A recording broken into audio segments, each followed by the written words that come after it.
संजय राउत कांग्रेस पर बरसे CM Fadnavis. CM Fadnavis बोले, जिसको कुत्ता नहीं पूछता वो आजकल सभी को गाली दे रहे हैं। फडणवीस ने कहा, महाराष्ट्र का अपमान किया तो छोड़ूंगा नहीं। महाराष्ट्र के मुख्यमंत्री देवेंद्र फडणवीस ने मुंबई पुणे एक्सप्रेसवे के मिसिंग लिंक प्रोजेक्ट के पास भारी बारिश के कारण हुए भूस्खलन को लेकर विपक्ष की आलोचनाओं पर करारा पलटवार किया है। उन्होंने महाराष्ट्र विधानसभा में विपक्ष को चेतावनी देते हुए कहा कि मुझे जितना बदनाम करना है कीजिए, लेकिन महाराष्ट्र को बदनाम मत कीजिए। फडणवीस ने आगाह किया कि राज्य की अस्मिता और सम्मान को ठेस पहुंचाने की किसी भी कोशिश को बर्दाश्त नहीं किया जाएगा। फडणवीस ने कनेक्टिव लिंक परियोजना की तुलना कोंकण रेलवे के शुरुआती दिनों में सामने आई चुनौतियों से करते हुए कहा कि महायुति सरकार ने साहस और दृढ़ संकल्प के साथ इस विश्व स्तरीय इंजीनियरिंग परियोजना को पूरा किया है। उन्होंने बताया कि इस परियोजना में भारत की सबसे चौड़ी सुरंगें और सबसे ऊंचे केबल स्टे वायडक्ट बनाए गए हैं। फडणवीस ने यह भी दावा किया कि पिछली महाविकास अघाड़ी सरकार ने 2 पन्नों का एक नोट तैयार कर इस परियोजना को पूरी तरह बंद कर दिया था, जिसमें 14 कारण गिनाए गए थे कि इसे बनाना संभव नहीं है। हाल ही में परियोजना स्थल के पास हुए भूस्खलन को लेकर मचे राजनीतिक विवाद पर जवाब देते हुए मुख्यमंत्री ने विपक्ष पर गलत जानकारी फैलाने और लोगों में डर पैदा करने का आरोप लगाया था। उन्होंने स्पष्ट किया कि परियोजना की मुख्य संरचना, जिसमें सुरंगें और पुल शामिल है, वह पूरी तरह सुरक्षित है और महज 18 घंटे के भीतर यातायात बहाल कर दिया गया। फडणवीस ने विपक्ष पर तंज कसते हुए कहा कि 7,000 करोड़ रुपए की परियोजना को पूरी तरह विफल साबित करने की उनकी कोशिश आपातकालीन राहत कार्यों की तेजी गति के कारण ध्वस्त हो गई। फडणवीस ने सोशल मीडिया ट्रोल्स पर भी निशाना साधते हुए कहा कि इनके खिलाफ भी सख्त रुख अपनाया जाएगा। आलोचक भले ही कुछ भी कहे, लेकिन इतिहास इस ऐतिहासिक परियोजना के लिए उनके और एकनाथ शिंदे के नाम को हमेशा याद रखेगा। इस दौरान विपक्ष पर कड़ा रुख अपनाते हुए फडणवीस ने कहा, जिसको कुत्ता नहीं पूछता वो आजकल सोशल मीडिया पर आकर सबको गाली देते हैं, मुख्यमंत्री को गाली देते हैं। कुछ भाड़े के टट्टे मिसिंग लिंक के बारे में पैसे ले लेकर सोशल मीडिया पर लिख रहे थे। मैं उनको कह देना चाहता हूं, अगर महाराष्ट्र का अपमान करोगे तो मैं छोड़ूंगा नहीं। मेरा अपमान करोगे तो मैं सह लूंगा, लेकिन महाराष्ट्र का अपमान करोगे तो छोड़ूंगा नहीं। क्या कहा देवेंद्र फडणवीस ने, सुनिए। पण माझा आक्षेप या गोष्टीला आहे, मला बदनाम करा पण महाराष्ट्राला बदनाम करू नका।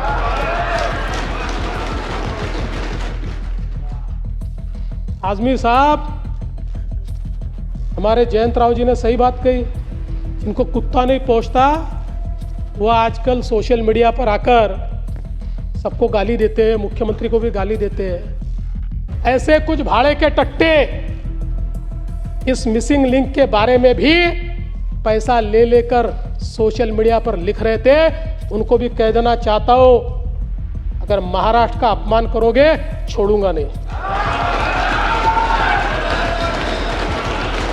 तो जैसा कि आपने देवेंद्र फडणवीस का बयान सुना, आपको बता दें कि मिसिंग लिंक रोड को लेकर लगातार विपक्ष जो है हमलावर नजर आई है।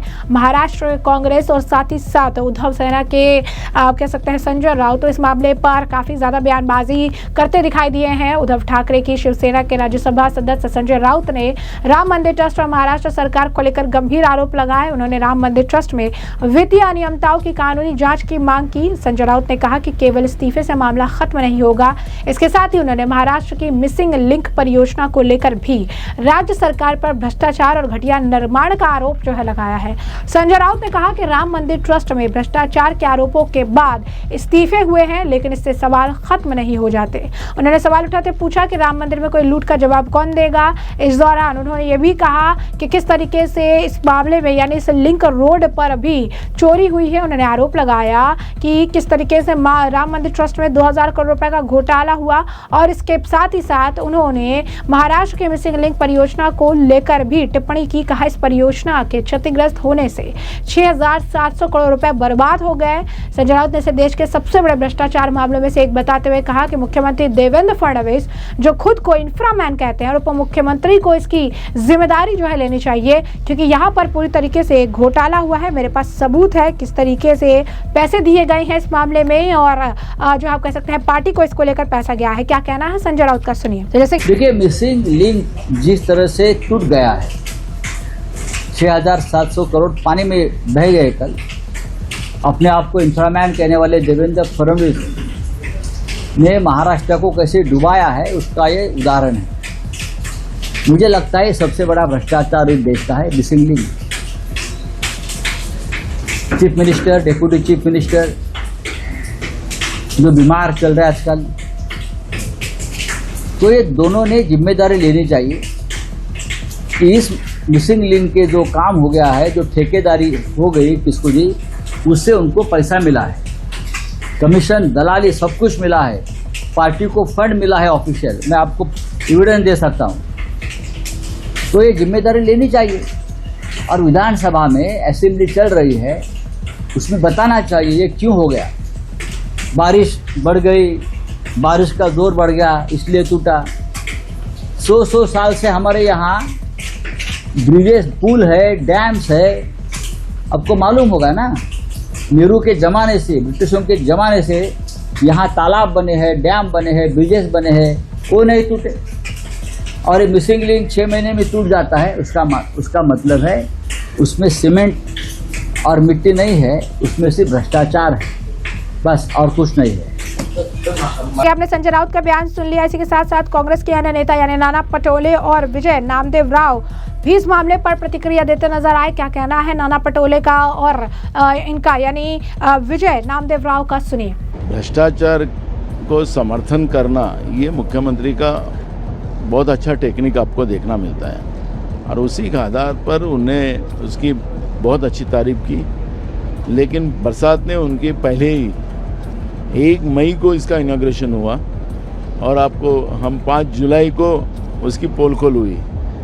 हमारे ज़माने में जो सीलिंग बना है वो आज भी खड़ा है और इनके ज़माने में 2 महीने में बनी हुई सीलिंग वो टूट गई, अपना मिसिंग हो गई।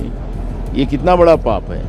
तो इसलिए भ्रष्टाचार की पोल खोलने के बाद उसका समर्थन करने की व्यवस्था अगर मानसिकता ये सरकार की होंगी तो इनके ये दिमाग का मुझे बहुत चिंता का विषय बन गया है। देखिए, अब जो घटना घटी है वो तो सामने है, हमने कोई किसी के ऊपर आरोप नहीं। ये जो घटना अभी मिसिंग लिंक के बारे में, ये पहले ही बारिश में 70 दिन में जिस स्थिति को सामना करना पड़ रहा लोगों को, 7,000 करोड़ रुपए खर्चा किया है, तो ये काम ठीक ढंग से नहीं हुआ है, सब स्टैंडर्ड काम हुआ है। और जो काम करने वाला कॉन्ट्रैक्टर है, जो रेड्डी है, कृष्णा रेड्डी, इसका मालिक जो है, ऐसा कहते हैं कि मैं तो मालूम नहीं, पर वो उन्होंने तो 1,000 करोड़ के बॉन्ड दिया है, किसको, सत्ता पक्ष को, इलेक्ट्रॉन बॉन्ड दिया है। तो अगर इतनी बड़ी देनगी देते हैं तो काम तो बोगस करेगा ही, पैसे कहाँ से वसूलेगा। तो वो वसूली कर रहा है गलत काम करके, यानी निकृष्ट दर्जा का काम करके, सब स्टैंडर्ड काम करके वो पैसे वसूल रहा है। इसीलिए हमने कहा कि सरकार कॉन्ट्रैक्टर के ऊपर कार्रवाई हो, जो जिम्मेदार है उसके ऊपर कार्रवाई। इस मामले पर कांग्रेस नेता भाई जगताप का बयान भी सामने आया। उन्होंने भी इसी तरीके की टिप्पणी की। उन्होंने कहा कि यहाँ पर भ्रष्टाचार हुआ है, भ्रष्टाचार किया गया है, इतना ज्यादा पैसा लगा और ये पूरी तरीके से इसकी पोल खुल गई है, ज्यादा दिन भी नहीं रह पाया है, तमाम चीजें कही गई है। ये भी कह रहे थे, जैसा कि आपने देखा कि देवेंद्र फडणवीस ने जवाब तो दिया है, लेकिन किस तरीके के रिएक्शंस आए जिसके बाद उन्हें आप कह सकते हैं कि गुस्सा आया है विपक्ष पर, उसे जानने के लिए इनका भी बयान सुन लीजिए क्या कहा इन्होंने। बहुत ज्यादा आज तो मैंने सवाल उठाया था ऊपरी सदन में, अगर आप में से कोई होगा तो शायद उन्होंने देखा होगा। मैंने यही कहा, सीलिंग 4-4.5 किलोमीटर का है, 18 साल हुए, ना कहीं गड्ढा है ना कोई कुछ है। हमारे दरमियान, हमारी सरकार के दरमियान बना। ऐसे बहुत सारे ये है, यहाँ देश में और प्रदेश में भी ऐसे बहुत सारे हैं। अटल टनल, मुख्यमंत्री कह रहे हैं टेस्टिंग पीरियड चल रहा है, आप लोग परेशान ऐसा क्यों कोई हो रहे हैं? ऐसा कोई टेस्टिंग पीरियड होता है, ये पहली बार मैं भी सुन रहा हूँ। मैं भी राजनीति में 45 साल से हूँ। बारिश कोई नई नहीं है, और खास करके घाट सेक्शन में इस तरह की बारिश ये नई बात है नहीं, ये हमेशा बारिश आती है। आपने 6 महीने पहले उद्घाटन करते वक्त आपने तो खुद की पीठ थपथपाई थी, बड़बोलेपन की वो हद थी कि हमारे इंजीनियरों ने कमाल किया है। अरे भाई, उनका काम ही बनता है, उसके लिए 6-7 हज़ार करोड़ रुपए खर्च हुआ, और वो सही है, मतलब वो जरूरी है, ये मैं वो नहीं टिक्का टिप्पणी, लेकिन आप इस बात का समर्थन कैसे कर सकते हैं? ये सोच लीजिएगा कि वो जो टनल है वो तकरीबन, अगर मैं सही कह रहा हूँ कि तकरीबन 10-12 किलोमीटर का है। अगर कहीं गलती से अगर कोई हादसा होता है तो आप सोच लीजिएगा कितनी गाड़ियाँ और कितने लोग इसमें ये हो सकते हैं। तो ये इसका समर्थन आप नहीं कर सकते। आप राज्य के मुखिया हैं, आपने बस उसकी तहकीकात होगी, उसकी SIT हो गई, ये क्या है 6 महीने पहले आपके काम। ये तो ये आपके यूपी के भी इंफ्रा वाले बहुत बड़ा जो है योगी जी, कितने एयरपोर्ट्स का उद्घाटन किया था, कुशीनगर, प्रतापगढ़, बाकी सारे 7, कहाँ है ये सब? और बारिश में क्या उनकी हालत है आज? तो सिर्फ लूटने का काम अगर कोई कर रहा है, हमारा तो यही आरोप है कि जिन्होंने इसका ठेका लिया था उन्होंने सही काम नहीं किया।